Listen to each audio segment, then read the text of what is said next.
It's interesting because most of the billionaires that I have looked at, they usually make their money in one or two vehicles that they know exceedingly well, where they feel like they have an unfair advantage. And Dinner with a guy the other night that had a $2 billion net worth, and he's second gen, but his dad was doing dirt, not unlike what your friend was doing.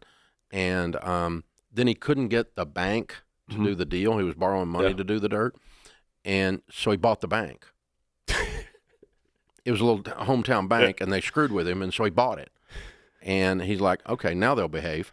And then he started making money on the bank and got in and got to figure out how banking. And now they own like 15 or 20,000 acres, 3 wineries around the world, and a whole bunch of banks, bunch of community banks. And they're multi-billionaires. And so, yeah, but it started from that.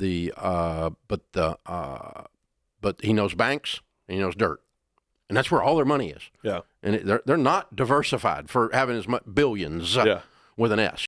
and it's interesting because most of the billionaires that I have looked at, they usually make their money in one or two vehicles that they know exceedingly well, where they feel like they have an unfair advantage. And like they get there not because there's a marketplace advantage, but because they have an information advantage. They know it better. Exactly.